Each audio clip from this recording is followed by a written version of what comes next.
بسم اللہ الرحمن الرحیم۔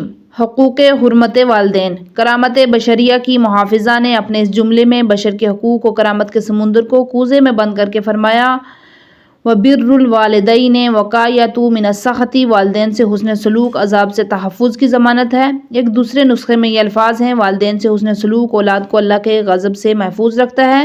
اگر ہم ان آیات کو وقت کے ساتھ پڑھیں جن میں والدین کے حقوق کو بیان کیا گیا ہے تو اس جنبی انسانی و اخلاقی کی اہمیت واضح ہو جاتی ہے، جس طرح بطول عذرا نے اشارہ فرمایا ہے۔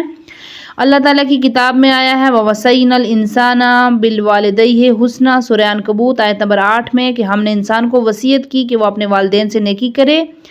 يَسْأَلُونَكَ مَاذَا يُنْفِقُونَ قُلْ مَا أَنفَقْتُم مِّنْ خَيْرٍ فَلِلْوَالِدَيْنِ، آپ سے وہ پوچھتے ہیں وہ کیا خرچ کریں، تو آپ انہیں جواب دیں کہ تم اپنی نیکی کمائی سے جو کچھ خرچ کرو وہ تمہارے والدین کا حق ہے۔ وَاعْبُدُوا اللَّهَ وَلَا تُشْرِكُوا بِهِ شَيْئًا وَبِالْوَالِدَيْنِ إِحْسَانًا، سورہ نساء آیت نمبر 36 میں اللہ کی عبادت کیجیے اور کسی کو اس کا شریک نہ ٹھہرائیے اور والدین سے اچھا سلوک کیجیے۔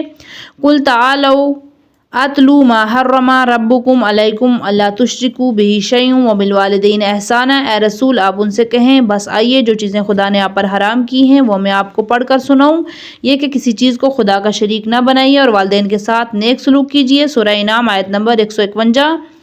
وَقَضَىٰ رَبُّكَ أَلَّا تَعْبُدُوا إِلَّا إِيَّاهُ وَبِالْوَالِدَيْنِ إِحْسَانًا إِمَّا يَبْلُغْنَ عِندَكَ الْكِبَرَ أَحَدُهُمَا أَوْ كِلَاهُمَا فَلَا تَقُل لَّهُمَا أُفٍّ وَلَا تَنْهَرْهُمَا وَقُل لَّهُمَا قَوْلًا كَرِيمًا وَاخْفِضْ لَهُمَا جُنَاحَ الذُّلِّ مِنَ الرَّحْمَةِ وَقُل رَّبِّ ارْحَمْهُمَا كَمَا رَبَّيَانِي صَغِيرًا، سورہ اسراء آیت نمبر 23 سے 24 تک۔ تمہارے پروردگار نے تو حکم ہی دیا ہے کہ اس کے سوا کسی دوسرے کی عبادت نہ کرنا، ماں باپ سے نیکی کرنا، اور اگر ان میں سے ایک یا دونوں تمہارے سامنے بڑھاپے کو پہنچیں اور کسی بات پر خفا ہوں تو خبردار ان کے جواب میں اف نہیں کہنا اور انہیں جھڑکنا بھی نہیں۔ جو کچھ کہنا سننا ہو تو بہت ادب سے کہا کرو۔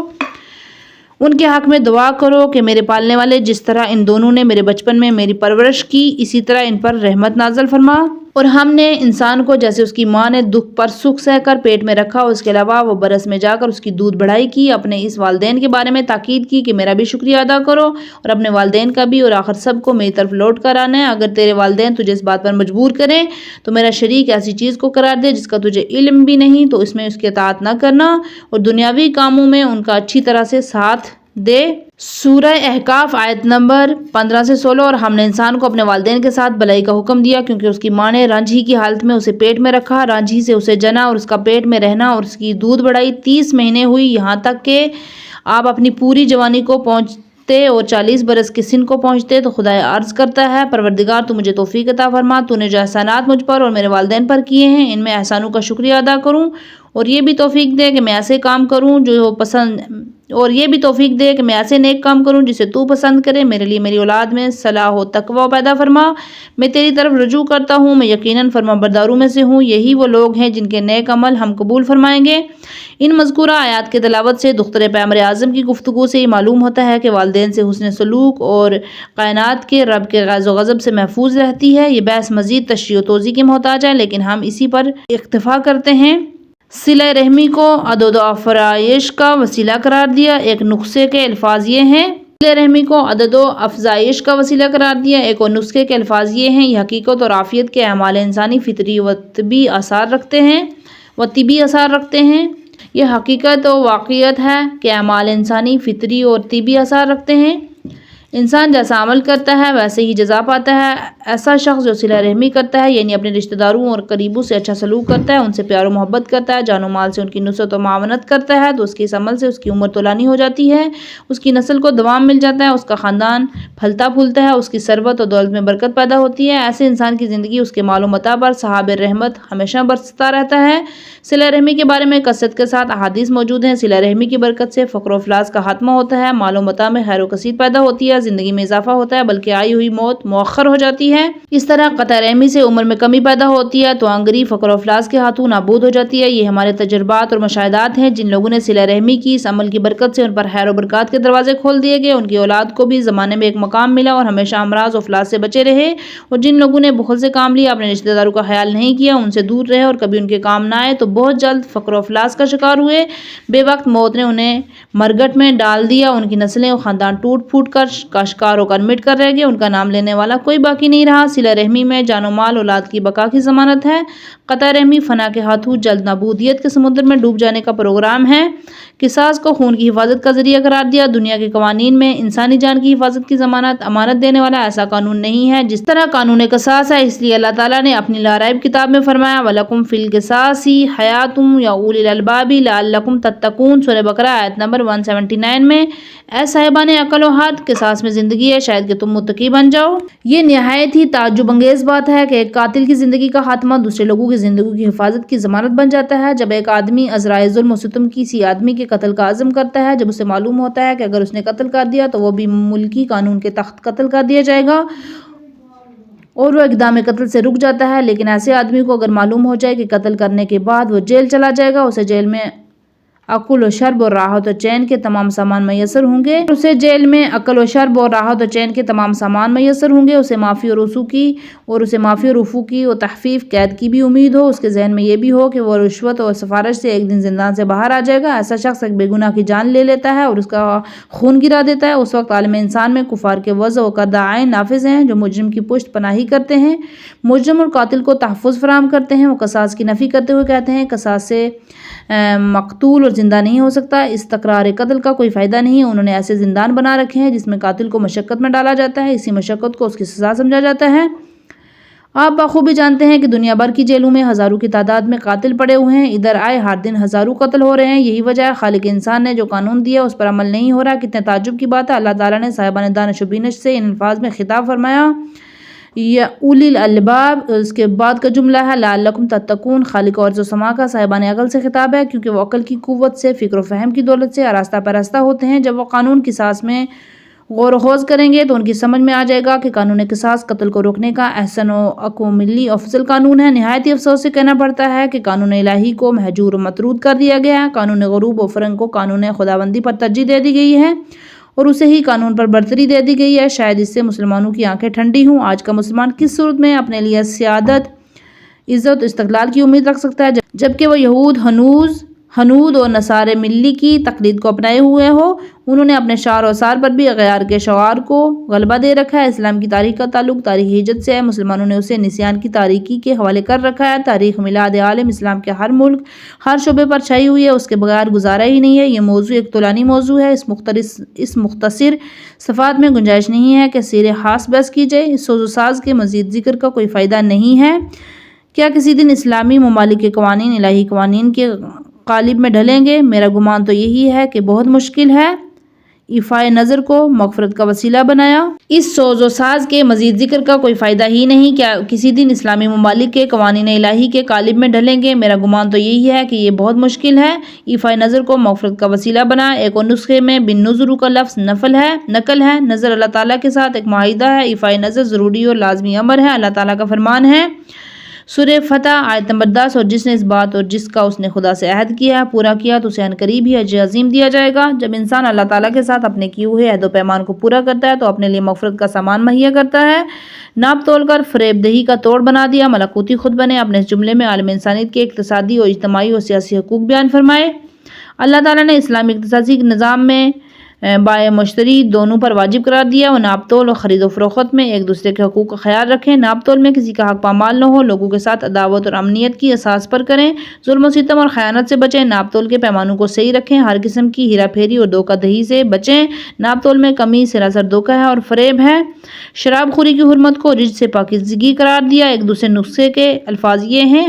ہم نے آیت تطہیر میں رجس کی تشریح میں رجس کے بہت سے معانی نقل کیے ہیں۔ شراب خوری رجس و پلیدگی کی اقسام میں سے اللہ تعالیٰ کا فرمان ہے۔ سورہ مائدہ آیت نمبر 90، اے ایمان والو، شراب اور جو اور بت اور پانسے کو پس ناپاک شیطانی کام ہیں تو لوگ اس سے بچے رہو تاکہ فلاح پاؤ۔ شراب کی تباکاریوں پر مسلم وغیرہ مسلم محققین نے بہت کچھ لکھا ہے۔ خود شراب ایک پلیدگی ہے اور سراپا تباہی اور نابودی ہے۔ اس کی تباکاریاں معاشرے کو بیماریوں کے وائرس کی طرف اپنے لپیٹ میں لے لیتی ہیں۔ جب میخواری اور بدمستی عام ہوتی ہے، تعقل اور رشد کا خاتمہ کر دیتی ہے، معاشرتی تہذیب و تمدن کو قتل کر ڈالتی ہے۔ جب آپ رجس کے معنی میں غور و فکر کریں گے تو شراب کے نقصانات آپ پر واضح ہو جائیں گے۔ تہمت سے پرہیز، لعنت سے محافظت کی ضمانت ہے۔ ایک دوسرے مقام پر یہ الفاظ ہیں: اسلام وہ عظیم دین ہے جو انسانوں کو عزتوں اور شرافتوں کی حفاظت کرتا ہے، وہ ان کی کرامات بزرگواری کا امین محافظ ہے، کسی کی عزت آبرو پر الزام و تہمت کو جرم شمار کرتا ہے۔ اسلام نے اس تہمت و الزام کی دنیاوی اخروی سزا مقرر کی۔ اسلام کی نگاہ میں کسی پاک دامن مرد یا پاک دامن عورت پر زنا کی تہمت لگانا کوئی معمولی بات نہیں ہے۔ خداوند تعالیٰ ہرگز اجازت نہیں دیتا کہ کوئی آدمی اپنی زبان سے کسی کی شخصیت کو داغدار کرے یا اس کی ناموس و آبرو پر بٹا لگائے۔ اگر کوئی آدمی کسی پر زنا کا الزام لگائے تو اس پر واجب ہو جاتا ہے وہ 4 گواہ پیش کرے۔ اگر وہ گواہوں کے ذریعے اپنے الزام کو ثابت نہیں کر سکا تو اسلام نے اس کے لیے سزا مقرر کی۔ دین اسلام قطعاً اجازت نہیں دیتا کہ وہ اپنی زبان کو آزاد چھوڑے اور اس کی زبان انسانوں کی عزتوں اور نوامیز کی دھجیاں اڑاتی پھرے۔ اللہ تعالیٰ کا فرمان ہے، سورہ نور آیت نمبر 4 سے 5: جو لوگ پاک دامن عورتوں پر زنا کی تہمت لگائیں پھر اپنے دعوے پر 4 گواہ پیش نہ کریں تو انہیں 80 کوڑے مارو، پھر آئندہ کبھی اس کی گواہی قبول نہ کرو۔ یاد رکھو یہ لوگ خود بدکار ہیں، مگر ہاں جن لوگوں نے اس کے لیے توبہ کر لی، اپنی اصلاح کر لی تو بے شک خدا بڑا بخشنے والا مہربان ہے۔ سورہ نور میں ایک دوسرے مقام پر ہے، سورہ نور آیت نمبر 23 میں: بے شک جو لوگ پاک دامن بے خبر اور ایماندار مردوں عورتوں پر زنا کی تہمت لگاتے ہیں ان پر دنیا و آخرت میں خدا کی لعنت ہے اور ان پر بڑا سخت عذاب ہوگا۔ سیدہ عالم کی اس جاویدانہ گفتگو سے یہ امر واضح ہو جاتا ہے جب انسان اپنی زبان کو دوسروں پر تہمت لگانے سے روکتا ہے تو وہ لعنت سے بچ جاتا ہے۔ لعنت کا لغوی معنی اللہ کی رحمت سے دوری ہے۔ ترک سرقہ کو عفت اور پاک دامنی کا سبب قرار دیا۔ ایک اور مقام میں یہ الفاظ ہیں: چوری جیسے پسترین فعل سے بچنے کو پاکیزگی و امانت داری کا وسیلہ قرار دیا۔ انسانی ہاتھ عزت و عظمت کا حامل ہے، جب تک وہ امانت دار اور عفیف رہتا ہے اس کی بہت بڑی قیمت ہے۔ جب وہ سرقہ و تجاوز سے آلودہ ہوتا ہے تو اس کی کرامت و ارزش ہو جاتی ہے، کیونکہ اس نے قانون عدالت کا احترام نہیں کیا، اب اس کا احترام جاتا رہا ہے۔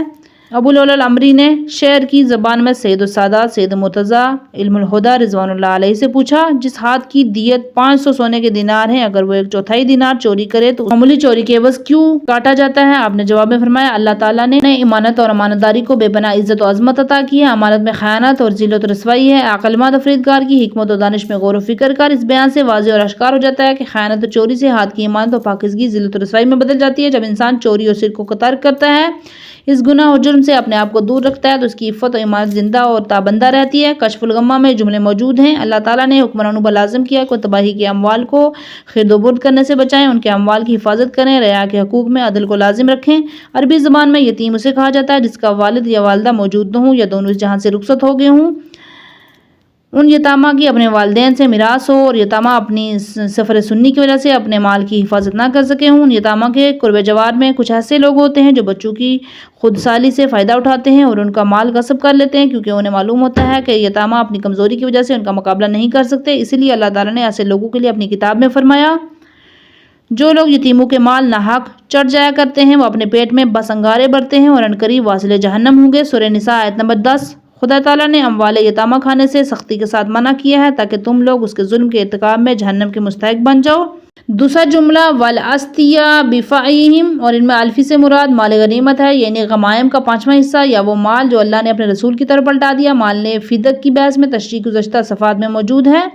بطول ازرا کی گزشتہ صفحات میں عدل و انصاف پر گفتگو موجود ہے۔ عدل کا دائرہ کارخانہ سے خانوادے تک اور خانوادے سے ماحول معاشرے تک ہی محدود نہیں بلکہ عدل و انصاف کی بے قرانیاں پوری کائنات پر باری ہیں۔ اس جملے سے آپ نے فرمان رواں اور حکمرانوں کو خطاب کیا اور اپنے اوپر قانون عدل کو نافذ کریں، عدل انصاف کو روشنی میں کام کریں۔ ایک فطری بات ہے، یہ صاحبان اقتدار اختیار اپنے آپ کو آسمانی مخلوق سمجھنے لگ جاتے ہیں اور اپنے آپ کو دوسرے سے برتر اور بہتر خیال کرتے ہیں۔ وہ حکمران ہیں اس لیے وہ محترم و مکرم ہیں، غرور تکبر کی دلدل میں پھنس کر رہ جاتے ہیں۔ یہ ہے حال حکمرانوں کا جو بدمستی میں مست و مصروف نظر آتے ہیں۔ معاشرے کا دوسرا پہلو عوام اور رعایا کا ہے۔ حکمرانوں اور اپنے درمیان احساس اجنبیت رکھتے ہیں اور ان سے دور اور بہت دور رہتے ہیں، کیونکہ ایک شہری اجازت نہیں رکھتا ہے وہ چاہے آزادانہ طور پر کسی صدر و وزیر مشیر وغیرہ سے ملاقات کر سکے، اپنی شکایت پیش کر سکے، اپنے حقوق حاصل کر سکے۔ یہ وہ کیفیات ہیں جو عوام و حاکم کے درمیان دوری و اجنبیت پیدا کرتی ہیں۔ یہیں سے کسی معاشرے کی بدبختی کا آغاز ہوتا ہے، حکومتوں کے خلاف بغاوتیں جنم لیتی ہیں۔ اگر حاکم عدل انصاف کا نظام قائم کر لے تو عوام کے حقوق کی پاسداری کریں تو اس طریقے سے مظلوم کے دل میں امیدیں کروٹ لیتی ہیں، بلکہ عوام میں اپنے حکمرانوں سے مانوسیت پیدا ہوتی ہے، بلکہ ملت کا ہر فرد اپنے حکمرانوں کو اس نظر سے دیکھتا ہے جس نظر سے ایک بیٹا اپنے والد کو، یا ایک طالب علم اپنے استاد، یا ایک مریض اپنے طبیب کو، یا اپنی عیادت کرنے والے کو دیکھتا ہے۔ اسی طریقے سے عوام و حکمرانوں میں محبت کا رشتہ جنم لیتا ہے۔ اسی طرح دونوں طبقوں کو ایک دوسرے سے تعاون، اخوت، محبت اور الفت حاصل ہوتی ہے۔ اگر اسلوب کتاب کا پاس نہ ہوتا تو مزید اپنی بحث جاری رکھتا، لیکن اسلوب کتاب مزید اجازت نہیں دیتا کہ اس بحث کو مزید طول دوں۔ اگر اسلوب کتاب کا پاس نہ ہوتا تو مزید اپنی بحث جاری رکھتا، لیکن اسلوب کتاب مزید اجازت نہیں دیتا کہ اس بحث کو مزید طول دوں۔ اور اللہ نے شرک کو حرام کیا تاکہ ربوبیت سے اخلاص پیدا ہو۔ شرک عظیم ترین ظلم ہے۔ شرک کفر کی ایک قسم ہے اور حق ستیزی ہے۔ بندگان خدا پر واجب ہے کہ وہ شرک سے بچیں، اللہ تعالیٰ کی خالصانہ بندگی عبادت کریں اور لوگوں کے حقوق کی پاسداری کریں۔ سیدہ عالم نے اس مقام پر اپنے خطبے کے حصے کو قرآن مجید کی اس آیت کی تلاوت کے ساتھ مکمل کیا۔ فاتقوا اللہ حق تقاتہ ولا تموتن الا وانتم مسلمون، سورہ آل عمران آیت نمبر 102۔ پس اللہ سے باقاعدگی سے ڈرتے رہو، جب بھی مرنا تو اسلام پر ہی مرنا۔ وَأَطِيعُوا اللَّهَ فِيمَا أَمَرَكُم بِهِ وَنَهَاكُمْ عَنْهُ إِنَّمَا يَخْشَى اللَّهَ مِنْ عِبَادِهِ الْعُلَمَاء، اس لیے اس کے بندوں میں سے خوف خدا رکھنے والے صرف صاحبان علم اور معرفت ہی ہوتے ہیں، سورہ فاطر آیت نمبر 28۔